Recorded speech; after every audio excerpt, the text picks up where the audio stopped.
것이니라.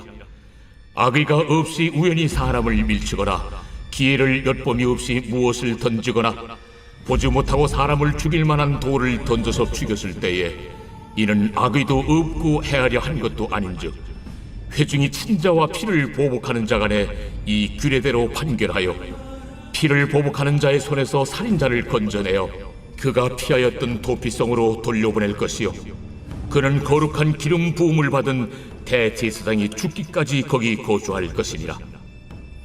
그러나 살인자가 어느 때든지 그 피하였던 도피성 지경 밖에 나가면 피를 보복하는 자가 도피성 지경 밖에서 그 살인자를 만나 죽일지라도 피 흘린 죄가 없나니 이는 살인자가 대제사장이 죽기까지 그 도피성에 머물러야 할 것이니라. 대제사장이 죽은 후에는 그 살인자가 자기 소유의 땅으로 돌아갈 수 있느니라. 이는 너희의 대대로 거주하는 곳에서 판결하는 규례라.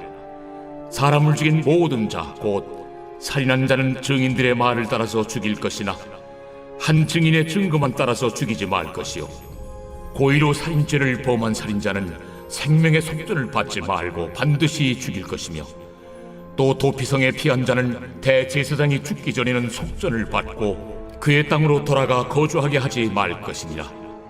너희는 너희가 거주하는 땅을 더럽히지 말라. 피는 땅을 더럽히나니 피 흘림을 받은 땅은 그 피를 흘리게 한 자의 피가 아니면 속함을 받을 수 없느니라. 너희는 너희가 거주하는 땅 곧 내가 거주하는 땅을 더럽히지 말라. 나 여호와는 이스라엘 자손 중에 있음이니. 오늘 말씀은 대제사장의 죽음에 담긴 대속의 의미라는 제목으로 말씀을 전하겠습니다. 오늘에도 어제의 말씀에 이어서 도피성에 관련된 말씀인데요. 만일 이스라엘 백성들이 살아가는 중에 부지 중에, 그러니까 일부러 의도를 가지지 않는 상황에서 사람이 죽은 경우는 어떻게 해야 되느냐? 그냥 그 자리에 있으면 안 되고요. 얼른 도피성으로 피하여서 대제사장이 죽기까지 거기에 머물러야 된다는 겁니다. 그리고 그것에 대해서 판결을 받아서 그가 의도를 가지지 않았다면 그에 대해서 오히려 이 대제사장이 살아있는 동안은 거기에 살고 대제사장이 죽게 되면 그가 자기의 집으로 돌아가서 살아도 보복당하지 않도록 하는 그런 내용이 오늘 본문의 이야기가 됩니다. 그러면서 오늘 이 본문에서는 정당한 재판을 받도록 하는 것이고요. 그리고 사적인 감정으로 어떤 일이 행해지지 아니하도록 하는 그런 내용이 되겠습니다. 사실 오늘날 사회는 과거보다 좀 더 복잡해졌습니다. 의도하지 않았다. 예를 들면 우리가 제일 큰 문제가 되는 게 음주운전이나 또는 이런 것이 되겠습니다만 음주운전을 해서 사고가 났다고 하십시다. 나는 누군가를 치거나 재산을 손해에 입히려고 하는 의도가 전혀 없었습니다. 그냥 술을 마시고 운전한 겁니다. 그러니까 괜찮냐? 안 괜찮다는 거예요. 왜냐하면 옛날에는 이런 모습이 있지 않았기 때문에요. 왜냐하면 술을 마시고 운전을 하면 사고 날 가능성이 있는 겁니다. 그러면 이미 의도성이 있다고 보는 것이 옳은 일입니다. 또 그뿐만 아니라 예를 들면 아파트에서 여기 도로로 뭘 던졌다. 나는 의도가 없어요. 그냥 던진 거예요. 그런데 문제가 생겼다? 아니요. 그건 의도성이 있는 걸로 보는 겁니다. 왜냐하면 당연히 사람이 지나다니고 사람이 또 차가 왔다 갔다 하는 것이기 때문에 그는 사고를 유발할 가능성이 있는 것이기 때문에 그걸 인지하지 못했기 때문이다 라고 이야기할 의도가 없었다 라고 말하는 것은 사실 옳지 않지요. 그래서 오늘 좀 더 많이 복잡해졌습니다. 왜냐하면 성경시대에는 굉장히 벌써 우리로 이야기하면 3500년보다도 훨씬 더 그 이전의 시기이기 때문에 3500년 이전의 시기이기 때문에 훨씬 더 단순합니다. 그러니까 길가가 있고 어디가 있고 이러지 않는 상황이었기 때문에 조금 다르긴 합니다만 오늘 우리 사회에 이 말씀을 적용할 때는 조금 더 구체적인 상황으로 해야 됩니다. 예를 들면 이런 것도 있습니다. 이렇게 우리가 직장에서 일을 합니다. 공장이나 이런 데서 일을 하는데 업주가 누군가 다치게 할 의도가 전혀 없었습니다. 그런데 거기에서 안전조치를 미비함으로 인해서 사람이 다쳤습니다. 그러면 처음에는 아마 조금 정상 참작이 될 수 있겠습니다만 두 번째 사고가 났다? 그러면 그거는 의도성이 있는 걸로 보는 겁니다. 왜냐하면 의도는 실질적인 의도는 하지 않았더라도 이걸로 인해서 사고가 났는데 안전조치를 안 한 것은 우리가 사고 날 가능성이 있다는 것을 알고 있습니다. 그래서 그걸 의도성으로 보는 겁니다. 바로 성경은 그렇게 사람이 살아가면서 실제 벌어지는 일들에 대한 이야기를 우리에게 하고 있는 것이지요. 그래서 사실 우리가 믿음 생활하면서 좀 안타까운 점들이 많이 있습니다. 왜냐하면 믿음 생활을 하면서 예수 믿고 구원받는 것 요거 하나만으로 끝나려고 한다라는 겁니다. 그러나 예수 믿음으로 삶을 살아가는 것은 구체적으로 어떤 가치와 윤리 속에 살아가야 되는가 이런 이야기를 실제로 말씀하고 있거든요. 그래서 이스라엘 백성들에게 하나님의 백성으로 나를 따르라 그걸로 그치는 것이 아니라 너희가 살아가면서 생길 수 있는 많은 일들이 있는데 말씀을 따라서 이렇게 지켜야 한다 이런 이야기로 말씀을 하고 계시는 내용입니다. 그러고 나서 이제 어떤 사람이 거주하는 곳에서 사람을 죽였는데 재판을 받을 때 어떻게 해야 되느냐? 증인이 있습니다. 그러면 한 사람의 증인만을 듣지 말고 두 사람의 증인을 들어라 이렇게 이야기를 하고 있습니다. 그러니까 공정한 재판을 위해서라고 말하는 것이죠. 물론 오늘날은 글쎄요 뭐 다른 나라도 비슷하겠습니다만 이런 경우가 있겠죠. 그 사람을 뭐 두 사람이라고 했는데 두 사람이고 세 사람이고 나에게 어떤 이익의 관계가 있습니다. 그리고 이 사람에게 뭐 돈을 주거나 뭘 협박을 하거나 해서 내 편을 만들어서 하게 한다. 옛날에 이런 상황이 없었거든요. 그래서 이런 식으로 돼버린 것도 사실 올바르지 않지요.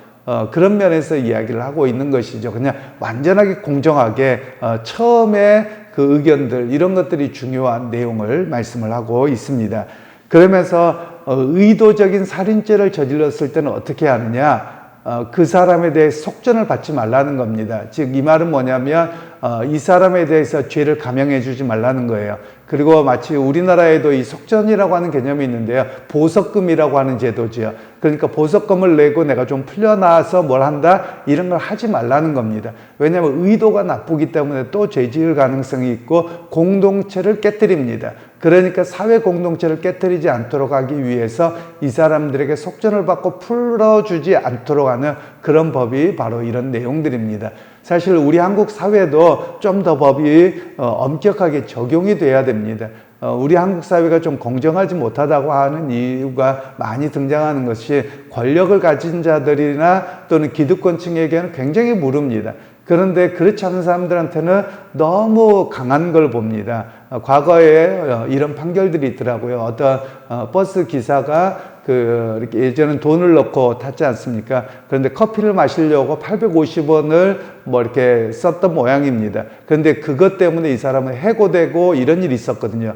그런데 850원 때문에요. 그런데 더 많은 사람들 가진 사람들은 훨씬 그 부당한 이익들을 편취하는데도 불구하고 무죄로 일어나는 이런 일들이 너무나도 비일비재하거든요. 그래서 우리나라의 그 법의 시스템이나 여러 가지가 사실은 좀 공정하지 못하는 그런 모습들이 있어서 좀 안타깝습니다. 물론 다른 나라도 비슷할 겁니다. 왜냐하면 있는 사람들은 좋은 변호사를 쓰고 법 기술을 통해서 온갖 것을 통해서 그렇게 하거든요. 사실 그런 모습들이 올바르지 않다는 겁니다. 그래서 일반적으로 법원에 가면 어느 나라나 마찬가지입니다. 수평 저울을 가지고 이렇게 그림을 그려놔져 있습니다. 또는 뭐 대리석으로 해놓기도 하고요. 이 말은 뭐냐면 공정한 재판을 하겠다는 거거든요. 그런데 실제로 일어난 일들을 보면 공정하지 않더라라는 겁니다. 그런데 이런 그 인간의 약점들이 있음에도 불구하고 하나님께서는 계속해서 이야기하고 있는 것이 어떤 쪽으로 기울어지지 아니하도록 그리고 온전하고 공정한 그런 사회 시스템이 되도록 그렇게 이야기를 하는 겁니다. 그래야지 사람이 억울한 일이 없거든요. 그리고 갈등이 없습니다. 예를 들면 나는 계속해서 억울합니다. 그런데 저 사람은 나보다 더 큰 죄를 지었는데도 아무렇지도 않습니다. 그러면 사회적인 갈등의 요소가 더 커지거든요. 그러니까 하나님께서는 그런 사회적인 갈등의 요소가 없도록 이런 재판의 공정성과 또 이 의도적인 살인죄를 하는 사람에 대해 의도적으로 죄를 지은 사람에 대해서는 엄벌을 하는 것이지 그에 대해서 법을 약하게 하지 말라 이렇게 이야기를 하고 계시는 내용이라고 할 수 있습니다. 그러면서 이제 하나님께서 그들에게 이따 너희가 들어갈 그 땅에서는 죄를 용납하지 말라 이렇게 말씀합니다. 그 이유가 내가 거주하기 때문이다 이렇게 이야기를 하고 있죠.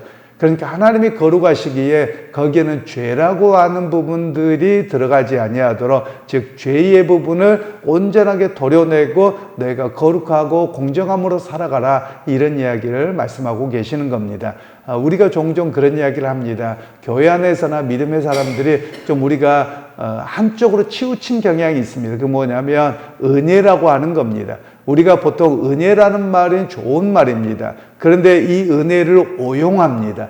즉 내가 잘못을 했는데 그 잘못에 대한 벌을 받으려고 하기보다는 그냥 은혜로 봐주세요 라고 그냥 넘어가 버리는 겁니다. 그런데 여러분, 하나님의 은혜는 공정함과 은혜가 동전의 양면처럼 같이 있습니다. 즉 법을 어긴 것에 대해서는 분명한 그 법에 대한 심판의 대가가 있습니다. 즉 우리의 죄의 대가가 있지요. 내가 죽을 수밖에 없는데 예수 그리스도께서 그 죄의 대가를 치르셨습니다. 그래서 내게 은혜가 있는 것입니다. 그런데 많은 사람들은 죄의 대가를 치르지 않고 무조건 은혜를 하려고 한다라는 겁니다. 그러니까 제가 어떤 회의나 어떤 석상에서 보면 저에게도 어떤 분이 좀 따지는 분들도 있으시더라고요. 제가 좀 이렇게 원칙론자입니다. 그래서 이건 법입니다 라고 이야기를 하면 법 좋아하지 마, 교회는 은혜지, 뭐 노예는 은혜지, 맨날 이런 분이 계세요. 그분들이 뭐냐면 다 불법을 행하는 겁니다. 그러니까 불법을 행해놓고 그냥 유야무야 넘어가자, 이게 은혜라는 거예요. 그러니까 계속해서 문제가 생기는 겁니다. 갈등이 생기는 겁니다. 그래서 우리가 해야 될 일들은 원칙을 세워놓고 그 원칙에 어긋나며 이 사람에 대해서 공정하게 벌을 하는 겁니다. 그리고 그 사람이 정상이 참작이 되며 그에게 은혜를 베풀어주고 그에게 감형을 해주고 그리고 그를 용납해주고, 이게 바로 은혜라는 것이거든요. 그러나 법만을 이야기하면 뭐냐면 감정으로 이해를 해서 그렇습니다. 감정이 들어가면 나에게 나쁜 일을 했기 때문에 저 사람 끝까지 추적해서 더 그냥 콩밥 먹게 하고 나쁜 놈만들 더 힘들게, 이건 감정이 들어간 겁니다. 그런데 법이라고 하는 것에는 감정을 빼고 법에 따라서 어겼으면 그거에 대한 처벌을 당하는 겁니다. 그리고 그 사람이 최선을 다해서 그 스스로의 잘못과 여러 가지를 뉘우치고 그러면 그 법에 따라서 그에게 은혜를 베푸는 겁니다. 그런데 우리는 너무나도 감정적이어서 이 법에 대한 것도 우리가 문제가 되고 있다라는 겁니다. 그래서 하나님께서는 이스라엘 백성들이 살아가면서 그들이 하나님의 백성으로 살아갑니다. 그럼 아무것도 필요 없을 것 같습니다. 말씀대로만 살면 되지 뭐가 필요해, 이렇게 말할 수 있는데 하나님은 그렇지 않다는 겁니다. 왜냐하면 그들이 하나님의 말씀대로 살아가지만 실제로 사람들이 살아가는 삶의 환경에서는 일어날 수 있는 일이 많다는 거예요. 그런 속에서 너희가 어떻게 결정하고 어떻게 살아가야 될 것이냐, 이런 이야기를 하는 겁니다. 여러분, 오늘 우리도 마찬가지입니다. 교회 안에서 믿음만 갖고 살면 아무 문제가 없죠. 아니요, 문제가 생깁니다. 왜냐하면 우리가 가정들마다 살아온 배경이 다릅니다. 그리고 중요하게 여기는 가치가 서로 다를 수 있습니다. 다 다른 요소들이 있어요. 그래서 필요한 게 뭐냐면 법이라고 하는 것이고요, 원칙이라고 하는 겁니다. 이건 뭐냐, 최소한의 우리가 이것은 지킴으로 인해서 서로가 갈등하지 말자, 이런 것이 바로 법이라고 하는 것입니다. 그런데 우리는 오히려 그렇게 최소한의 가치를 지키지 않음으로 인해서 자꾸만 갈등이 나는 겁니다. 그래서 우리가 제일 많이 이야기하는 게 뭐냐면 옛날엔 안 그랬는데 왜 지금은 그래요? 맨날 이런 식의 논리입니다.